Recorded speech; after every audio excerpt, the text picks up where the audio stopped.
Welcome to SCCADVASA's Prevention Basics presentation. We encourage you to take your time with this presentation and pause to think about some of the questions or discuss them with your coworkers.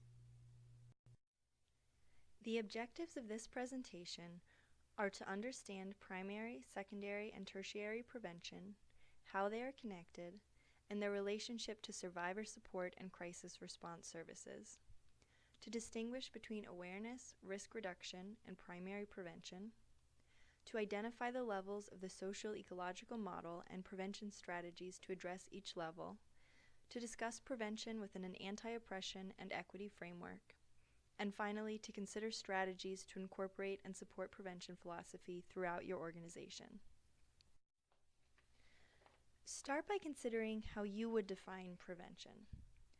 We engage in prevention all the time in our day-to-day lives and often hear about it in a health and wellness context.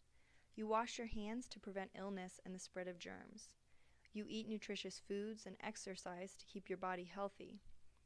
But health is more than the absence of disease. What about the absence of violence? The knowledge that violence is a major factor in the health and well-being of individuals, communities, and our society as a whole has brought it into the framework of being a public health epidemic. A core philosophy of public health is that it's better to prevent problems in the first place, rather than treating them down the road when it's often harder, more expensive, and has a more negative impact on an individual and a community. Unfortunately, preventing sexual and intimate partner violence isn't as easy as eating an apple a day. So throughout this presentation, we will discuss how we can prevent violence from occurring. The Centers for Disease Control and Prevention defined primary prevention as population-based or system-level strategies, policies, and actions that prevent violence from initially occurring. Prevention efforts work to modify or entirely eliminate risk factors, which are the events, conditions, situations, or exposure to things that result in the initiation of violence and associated injuries, disabilities, and deaths. Additionally, violence prevention efforts seek to identify and enhance protective factors that impede the initiation of violence in at-risk populations and in the community overall. Prevention is a systematic process that promotes safe and healthy environments and behaviors. Primary prevention efforts should ideally focus on preventing perpetration and addressing the overall culture that perpetuates and normalizes violence, rather than focusing on potential victims. So if the point of prevention is to eliminate or modify risk factors and enhance protective factors, it's worth considering for a moment what those things are. This table includes some of the identified risk and protective factors for sexual violence, intimate partner violence, and teen dating violence. These are factors currently supported by scientific evidence. So for example, just because weak health, educational, economic, and social policies and laws has only been shown to impact intimate partner violence and sexual violence doesn't necessarily mean it can't also impact teen dating violence. Many of these overlap with other forms of violence, such as bullying, elder abuse, child maltreatment, suicide, and youth violence. So it's worth considering strategies that can target multiple forms of violence and share resources with other violence prevention fields. For example, a partnership between domestic violence prevention and child abuse prevention can allow for greater impact of resources and may create greater buy-in from a community. I highly recommend looking at the CDC document, Connecting the Dots, which includes risk and protective factors for various forms of violence and shows you where they overlap. There are plenty of risk and protective factors, though currently there's more evidence around risk factors. You can dive in and choose which ones you are interested in and have resources to address, much like this image of diving into a toy box. But it's also important to be strategic about how and when you are addressing them. We will discuss the when and how throughout this presentation to help you strategize and plan for your prevention efforts without getting overwhelmed.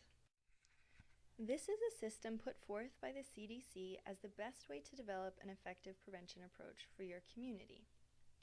The first step is to describe the problem by finding out how many people are being affected by violence, who is experiencing the violence and who is perpetrating the violence, when and where the violence happens, and how often it occurs.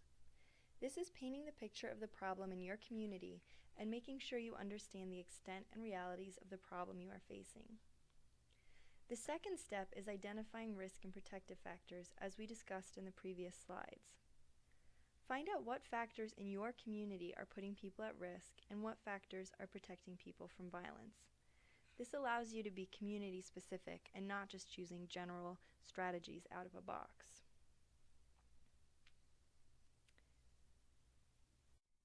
The third step is to develop and test prevention strategies. Using the information you gathered in the previous two steps, you can focus your efforts on what your community is actually experiencing and needing. With that information, you may be able to identify a prevention program that already exists that you can bring to your community. If no program or strategy already exists that meets your needs, you can use the best available evidence to create your own. As you implement the program, gather information and feedback to determine how effective your strategy, program, or policy is, and share your findings with others so they can learn from your challenges and successes. The fourth step is ensuring widespread adoption of strategies that are found to be effective. This is where you would disseminate information about your strategy or program so others can see what is working in the field of prevention. This helps us avoid the feeling of reinventing the wheel in every single community. But it also varies in scope based on what you have the capacity to do. We tend to see this sort of sharing happening at the CDC level as they evaluate promising programs and disseminate information on programs that have been shown to be effective. Without having resources like the CDC, we can still share strategies that have been effective among our partner programs and support each other with this process. SCCADVASA does this through things like the Community Educators Roundtable, where prevention educators across the state can come together to share programming ideas, challenges, and successes. The Coalition plays a role in facilitating these forums and also in providing technical assistance on prevention programming, helping organizations make beneficial connections with each other, keeping track of prevention strategies across the state and nationally, and sharing resources that support community-based prevention work. So when do we have opportunities to prevent violence and harm? We'll consider this question within the framework of primary, secondary, and tertiary prevention. Primary prevention approaches take place before violence has occurred. Its purpose is to prevent first-time perpetration or victimization. Can you think of examples of primary prevention? Secondary prevention is the immediate response after violence occurs. The intention is to deal with short-term consequences and prevent further harm. For example, the immediate response to a sexual assault survivor can impact their likelihood of developing post-traumatic stress disorder. Can you think of other examples of secondary prevention? Tertiary prevention is the long-term response after violence has occurred. The purpose is to deal with lasting consequences of violence and promote healing. This would include things like ongoing survivor support services or sex offender treatment interventions. Can you think of other examples you've seen of tertiary prevention? Keep in mind that each of these forms of prevention is still preventing something, but with primary prevention, you're preventing violence from occurring, and with secondary and tertiary prevention, you're preventing further harms instead of preventing the initial violence. We often focus on primary prevention, but all levels are important to keep in mind, especially for service providers who are working with survivors or offenders. Even if your title is not something like prevention coordinator, and even if you are working with people past the point of experiencing violence, you can keep in mind how your role contributes to prevention at all of these time periods. The anti-sexual and domestic violence movements are strongly rooted in a history of women advocating for survivors and for holding perpetrators accountable, typically considered secondary and tertiary prevention. This remains the foundation of our work, and most sexual assault and domestic violence organizations focus on providing much-needed services to those who have already experienced violence. But consider, how can the response of your organization, the response of the community, and the response of other systems involved contribute to both the prevention of further harm for a survivor, secondary and tertiary prevention, and the prevention of further occurrences of violence in the community, or primary prevention. The way that we support survivors does impact primary prevention, or the first-time occurrence of violence for others. In general, a community that supports survivors is also contributing to violence prevention, and a community that engages in primary prevention efforts is also going to better support survivors. Violence prevention efforts and support for survivors work hand in hand.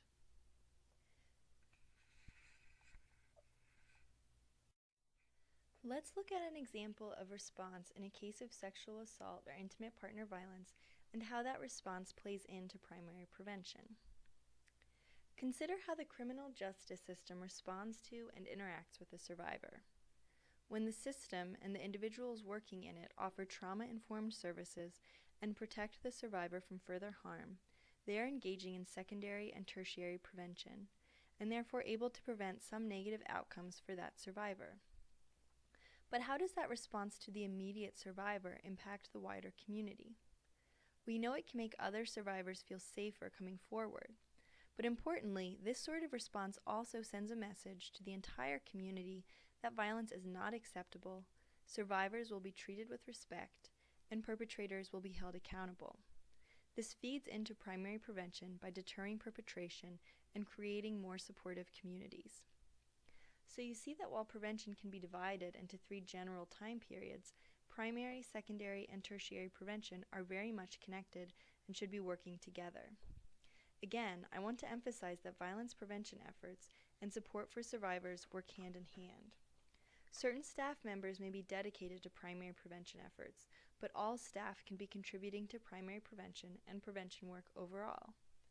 Likewise, the specifically primary prevention work should be developing communities that will be more supportive of survivors.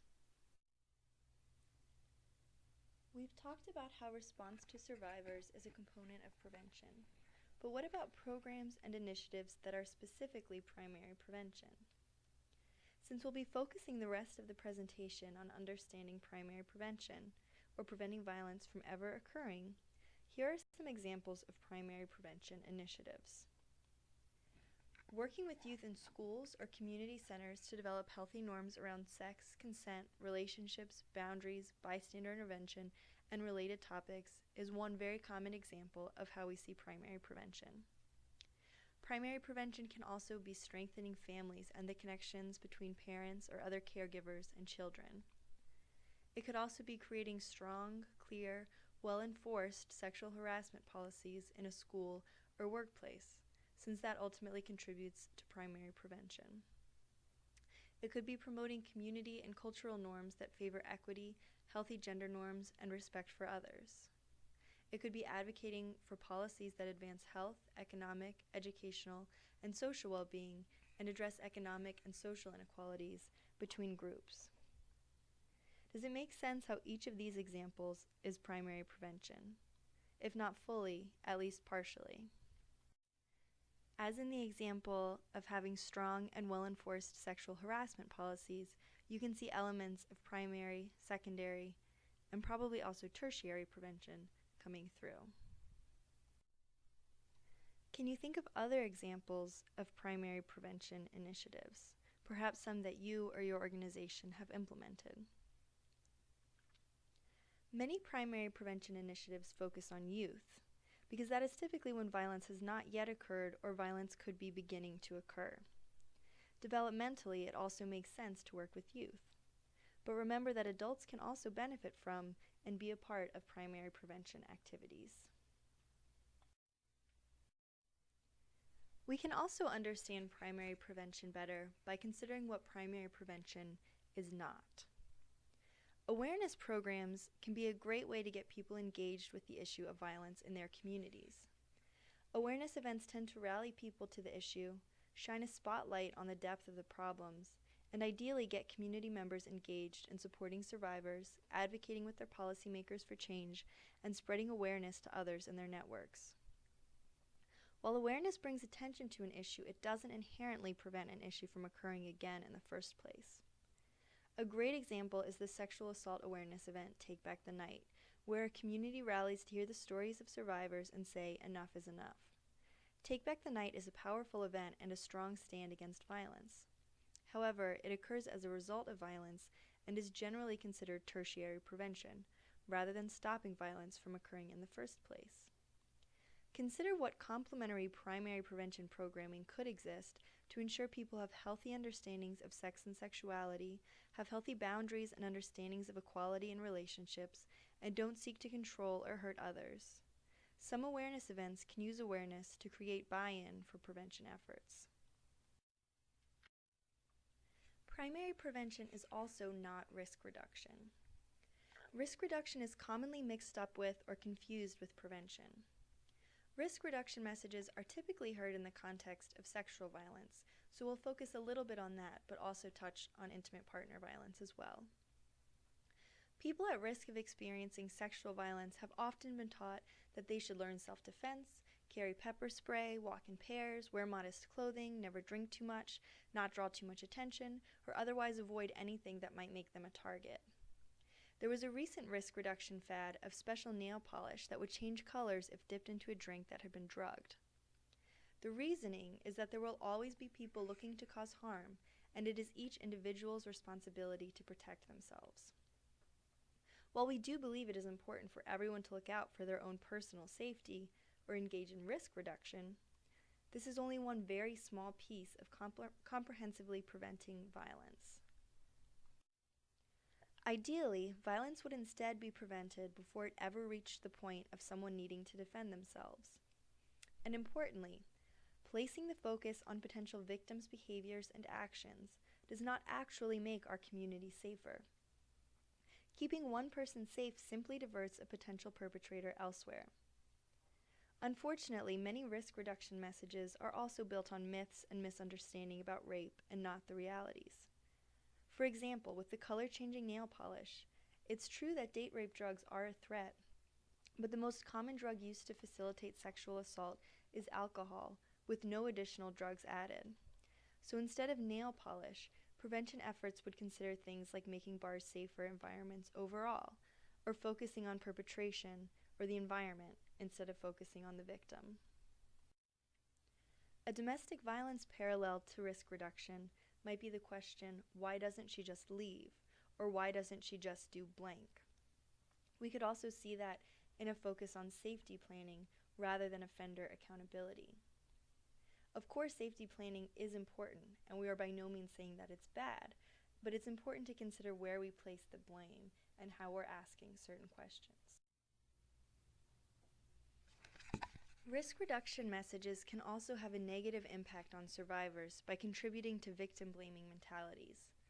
The problem comes when you hear a victim blamed or questioned for wearing certain clothes, walking down a certain street, acting a certain way, flirting earlier, agreeing to some sexual activity, not fighting back, or any of the other things that they may have been told all their lives not to do. While we can promote personal safety measures, it is vital to take care in how we communicate those messages. It is never someone's fault for being assaulted, no matter what risk reduction measures they did or didn't take, no matter what they wore, no matter what they previously did, etc. Self-defense classes, for example, can be empowering, fun activity that gives someone a sense of security in the world. Still, self-defense is not primary prevention. And even if someone is an expert in self-defense, not fighting back in an assault does not mean they wanted it, consented, or are responsible for the assault. The person responsible is always the perpetrator of assault or harm. This is the reason we focus primary prevention efforts largely on preventing perpetration and addressing the overall culture that perpetuates and normalizes violence, rather than focusing on potential victims. Instead of taking it for granted that there will be dangers in the world, we can question whether those dangers have to exist at all. What underlying factors contribute to violence, and how can we change those things?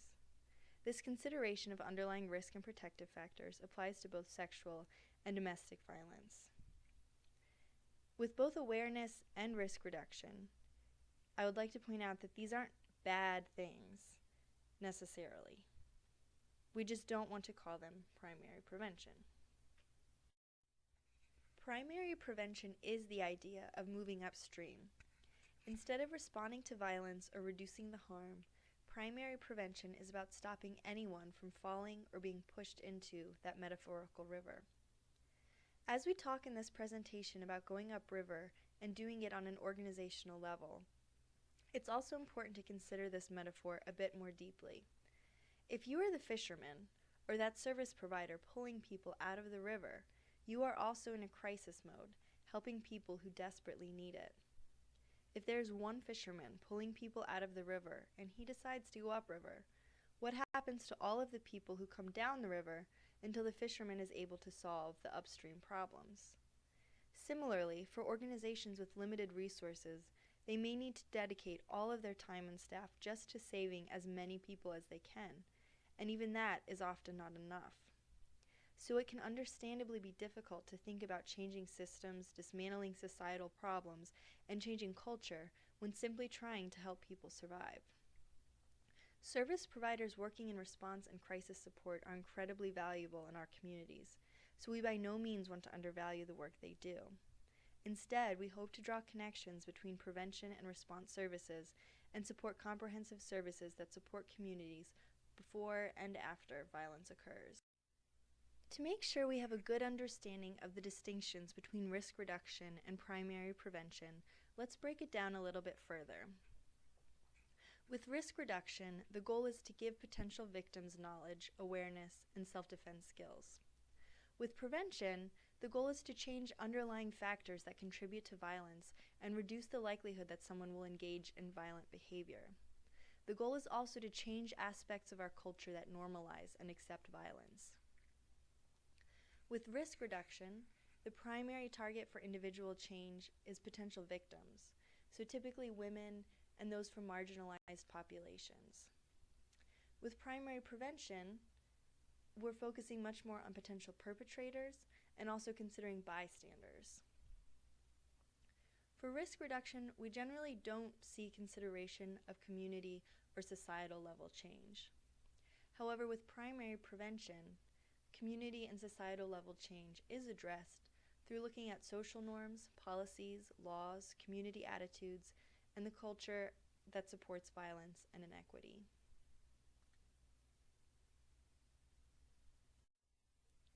Examples of risk reduction include planning to text a friend regularly during a date, taking self-defense classes, or using date rape drug detectors. Examples of primary prevention would be social norms campaigns addressing harmful gender norms, legislation supporting equal pay for female employees, or any of the other examples we've discussed earlier in this presentation, or will discuss as we go on. You'll notice that many risk reduction strategies are still important things to do and consider. Some risk reduction messages can get more problematic than the ones I've included here. So again, it's important to recognize when a risk reduction strategy might be victim blaming, such as telling someone to wear a certain type of clothing or not flirt with anyone. There's quite a range in risk reduction messages. But overall, primary prevention is about moving upstream and changing our overall culture and the aspects that support and normalize violence and inequity, and addressing strategies particularly at those who would perpetrate harm. It can also be helpful to consider that most people hear risk reduction messages throughout their lives and would continue to hear them even if organizations like ours did not exist. It's the role of organizations like SCCADVASA to look deeper into underlying factors causing violence and change problematic systems, attitudes, behaviors, and beliefs. This is where we get into primary prevention. This is a very simple pie chart meant to make a pretty obvious point. While perhaps overly simplistic, this does get at the point of why prevention is primarily trying to focus on changing people who would potentially cause harm and change a culture that accepts and normalizes violence. So, as promised, let's dive into how and where we actually implement primary prevention strategies by looking at the Social Ecological Model. The Social Ecological Model is a public health framework that takes into account the complex interplay between individual, relationship, community, and societal factors in understanding and addressing violence. Each factor exists within the context of the others and addressing them all allows for a comprehensive and effective approach to prevention. There has currently been a push toward expanding community-level prevention efforts. There are often strong individual and relationship-level efforts already underway, typically being offered to students in schools and community centers.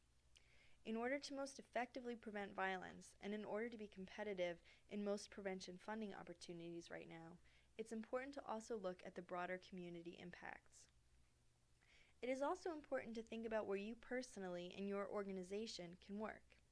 Ending violence is certainly a daunting task, so consider where you are able to have an impact. On an individual level, consider everything from personal beliefs and values to biological factors and previous life experiences that can increase the likelihood a person will become a perpetrator or victim of violence. All of the influences listed on this slide, and others not included, are all things about personal history that have been shown to contribute to an individual's risk of perpetrating violence. For example, being exposed to violence within a family, having a history of sexual abuse, preferring impersonal sex, and frequently using alcohol or other drugs are all things that increase a person's risk of perpetrating violence. It is important to note that risk factors do not mean that a person will do something, and the absence of risk factors does not mean a person won't do something. No amount of risk factors can predict the future. They simply point to the need for intervention, support, education, and counseling. Individual-level prevention strategies typically include addressing social and cognitive skills and working toward individual behavior change. We typically see these individual-level strategies delivered through educational sessions. One example would be a discussion group for young men to explore their understandings of masculinity, their feelings about violence, what it means to have a healthy and respectful relationship, understanding of consent, and men's role in preventing violence. Relationships are often the level where violence occurs. Understandably, many violence prevention programs focus on relationship skills and development of healthy behaviors. Consider not only intimate partner relationships, but also family, friend, peer, mentor, and other relationships any person might have. A person's social and family circles have a strong influence on their beliefs, behaviors, and experiences. Strategies targeting the relationship level for prevention include parenting programs, teaching youth healthy conflict resolution skills, bystander intervention training, healthy relationship education, etc. One example would be a program working with parents on skills to promote healthy norms and behaviors and have discussions about these topics with their children. Or you might see a program among an athletic team geared toward changing group norms that support harassment and violence. Also, you may begin noticing that some of the strategies we'll mention sound like they could apply to more than one level. That is absolutely the case. Many prevention strategies don't fit neatly into one category and may in fact address multiple levels of the social ecological model. That's great. We simply seek to illustrate some examples of how you can work at each level of prevention. If you're hitting more than one at once, that's a bonus. Communities play a vital role in supporting individuals, supporting healthy relationships, supporting survivors, condemning violence and the norms that support it, and fighting against inequities. There are many community factors that impact interpersonal violence in that community. Community-level factors are those that increase risk or protection based on community and social environments. This can include experiences and systems in schools, workplaces, and neighborhoods. Lack of sexual harassment policies in an office, for example, could send a message that sexual harassment is tolerated and won't be punished. This can contribute to a community and environment with increased prevalence of sexual harassment. Or consider the idea that domestic violence is a family affair and none of the wider community's business. How does that mentality impact both preventing violence from occurring and supporting survivors once violence does occur? Addressing that mentality could serve both as primary prevention and as support for survivors, or secondary and tertiary prevention. Think about the mentality and norms of your community around domestic violence. Is there a support network? What resources are available to support someone in an abusive situation who, as part of that abuse, may personally have very few resources and connection. That consideration for survivors of domestic violence has important connections to and implications for prevention work and effectiveness of prevention as well. A community-level prevention effort could be targeted at changing community norms around healthy relationships, changing ideas around sexuality and gender norms, or intervening in negative situations, just to name a few possibilities. Think about ways to change climate, systems, or policies within a given setting. And with each of these levels, think about how we can be modifying risk factors and enhancing protective factors. Society is the broadest level of the social ecological model and includes government, policy, social institutions, media, national public discourse, etc. These are the larger macro-level factors such as gender inequality, religious and cultural belief systems, social norms, and economic or social policies that create or sustain gaps and tensions between groups of people. Many of these things might sound similar to community-level factors. There is a lot of overlap, but consider whether you are looking at a factor in a specific community or on a broader level. For example, religious and cultural beliefs and practices apply at the community level, but also at the societal level, especially if you think of things like the larger religious structures and belief systems. For example, consider the Catholic Church at a local community level versus the Pope and the entire institution of the Catholic Church, which would be societal level. Many policy initiatives, such as changes to health, economic, educational, and social policies, contribute to societal level prevention. Consider how economic and social inequalities between groups of people contribute to violence or a culture valuing some people over others or in different ways. We can also consider societal level change in media and advertising. How are we seeing gender norms and violence portrayed in advertising and pop culture? How is the media reporting on these issues and issues of sexual and intimate partner violence? Our next question is, who is the focus of prevention strategies? We'll consider this by looking at universal and targeted prevention. Universal prevention strategies are broad programs seeking to reach and impact everyone in a given community.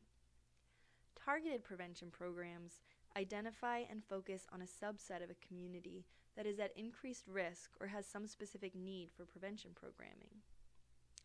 A universal program could be a curriculum for all students in a certain age range, or a media campaign that goes out to everyone. Sometimes the line between universal and targeted is not 100% obvious. For example, is focusing on middle school youth universal because it seeks to impact all of those students, or targeted because a specific age range who might be at risk is selected? Or is a media campaign truly universal if you have selected a specific type of channel to show it on? Without getting into the weeds here, it is important just to recognize that these sorts of programs would generally be considered universal, and that realistically you do have to make some choices that narrow your audience, such as setting an age range appropriate for your curriculum. Targeted prevention programs are those that narrow down more specifically. For example, working with youth in an impoverished neighborhood because community poverty can put them at increased risk of experiencing violence. That might be considered a targeted prevention program. Another example of a targeted prevention program would be, instead of working with all middle school students in the school, working with those who have gotten in trouble for any sort of bullying or harassment of other students. They might be at increased risk of perpetrating further violence. These are the programs that aren't seeking to work with everyone, but seeking to focus efforts on those who have shown signs or have some reason for being especially in need of it. Sometimes the terms universal and primary prevention are used interchangeably, and targeted is associated with secondary and tertiary prevention. It varies somewhat depending on who you ask, but for our purposes, we will not be excluding targeted prevention efforts from the category of primary prevention, especially since we consider it important to focus some prevention efforts on groups with particular need. But again, it's important to have all categories and all levels addressed. regardless of how you group them. This diagram illustrates universal prevention, or a program that is school-wide and impacts all students, staff, and settings. This would impact the majority of the school population. But then as you move up the triangle, you see more targeted programs and interventions. So looking at groups of students who have been shown to be at risk for some reason, or have already shown some sort of risky behavior. And so as you get higher up in this triangle, you're getting a smaller group of the overall population, but maybe making sure that you get at this group that is in particular need of programming. There are pros and cons to universal and targeted prevention options. Of course, with a targeted program, you will inevitably miss people who did in fact need it. And with universal programs, while you may theoretically reach everyone, is the program actually relevant to everyone? Do the people who have specific needs feel like those needs are ignored by the attempt to make the program work for everybody? The image on this slide shows the universal prevention program reaching everyone, but realistically it may not meet the needs of those 10 to 20% of kids in the yellow and red areas of the triangle. Remember that in the CDC's Principles of Prevention, the first step is to describe the problem. What if the problem is disproportionately impacting a subset of the community, or impacting different groups in different ways? This is necessary information to consider as you develop and implement prevention strategies.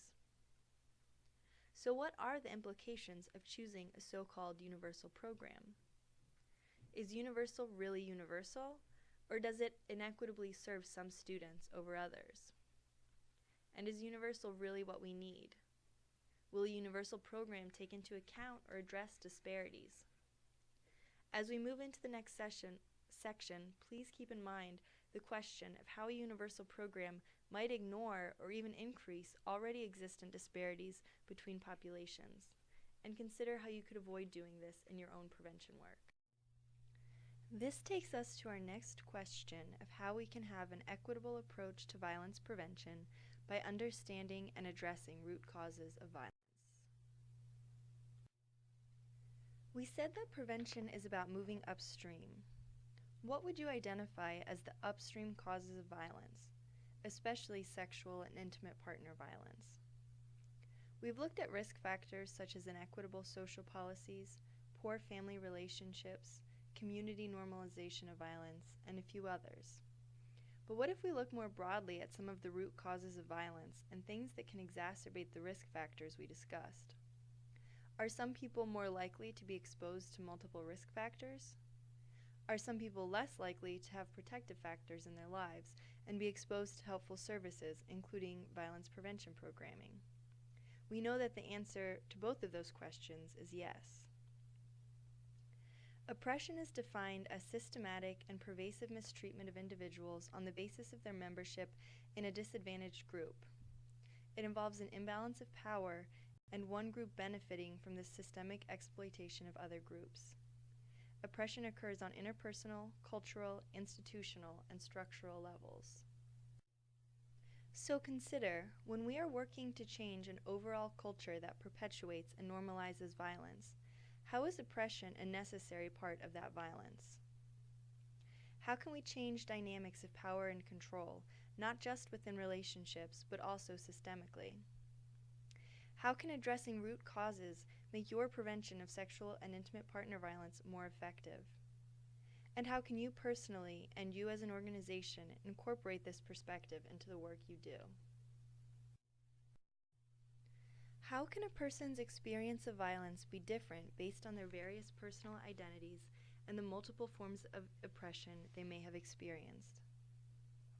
If people's experiences with violence can be different based on who they are, their community, who the perpetrator is, the biases of those around them, social institutions, motivations behind the violence, and any number of other factors, then are we also considering those things in our prevention efforts?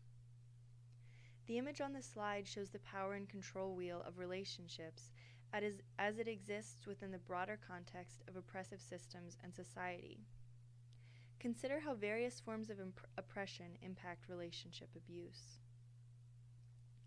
Will a strategy that works in one community work in all others? Probably not. Will a prevention strategy have to consider deeper issues of oppression and disparities in a given community in order to adequately meet their needs and gain their buy-in? Yes. Most educators recognize the importance of understanding your audience. If you say something that clearly indicates you do not understand the audience, it is easy to quickly lose their attention and buy-in. A common example of this is bystander intervention programs that promote calling the police as one way to intervene when you know violence is occurring. Calling law enforcement is often a helpful way to get someone to step in a dangerous situation, and would be many people's go-to method of intervention. But that is not necessarily the case for a community that does not have a positive relationship with police, is mistrustful of law enforcement due to a history of power abuses and racial inequity, or that does not want to send another community member to prison. But it's also more than just a question of cultural relevance and understanding your audience. Anti-oppression means that prevention work also needs to not be a part of oppressive systems and not increase disparities that are already present. Besides not recognizing or being responsive to disparities, there is also concern that prevention efforts, if not taking into account disparities between populations or differences in communities, will actually have the unintentional effect of increasing already present disparities. For example, if you implement a universal prevention strategy that happens to gain more footing in a wealthy, predominantly white, privileged middle school and focus your efforts there, you might be doing a great job of changing attitudes and behaviors among those students. But consider how that could increase an already present divide between resources and success outcomes at that school compared to a less resourced school serving predominantly students of color, many of whom will not have access to the same level of services if they do experience violence.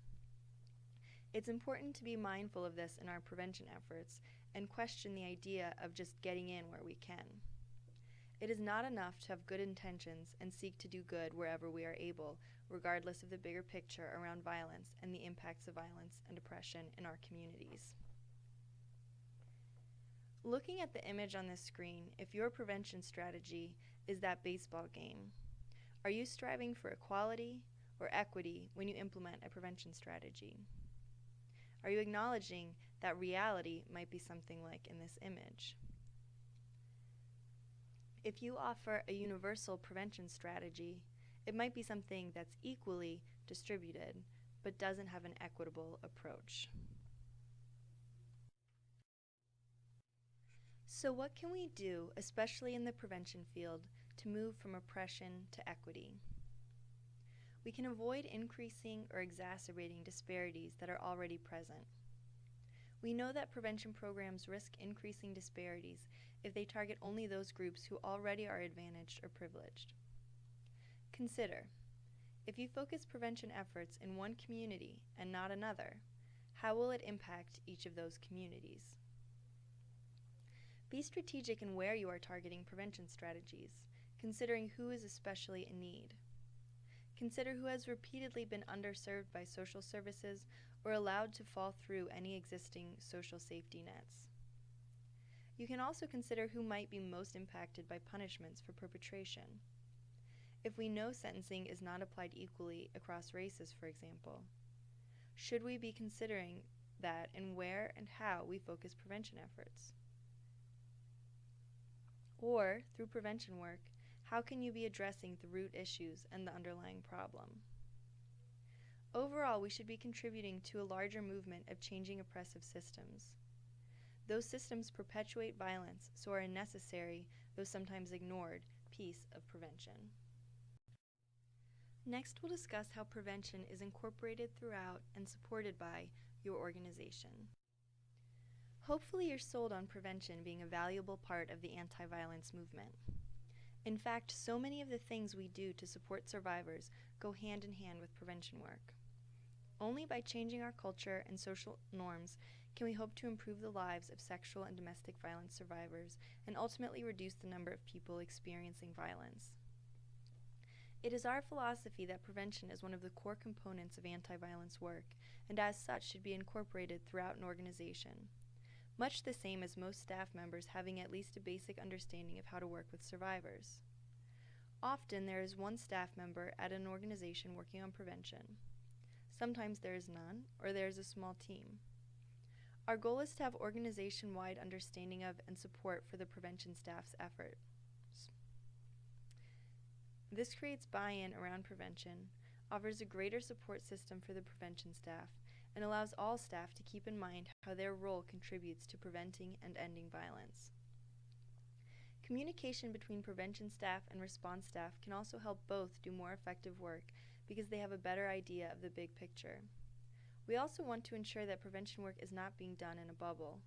Without organization-wide support for prevention, how will you effectively write grants for additional funding, promote prevention to the community, or strategize for developing prevention work?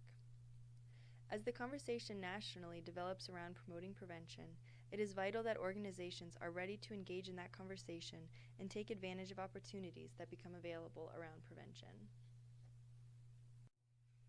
SCCADVASA is the collective voice promoting the prevention of domestic violence and sexual assault in South Carolina through advocacy, collaboration, and education. Some of our specific prevention initiatives include hosting the Community Educators Roundtable, coordinating the College Consortium on Sexual and Intimate Partner Violence, providing technical assistance for member organizations and the community, offering trainings for member organizations, community partners, and allies, engaging in policy and advocacy work to support violence prevention statewide, and collaborating with allied organizations and statewide committees. Thank you very much for watching our Prevention Basics presentation and thinking about the importance of prevention in your work. As always, please feel free to be in touch with any questions or thoughts.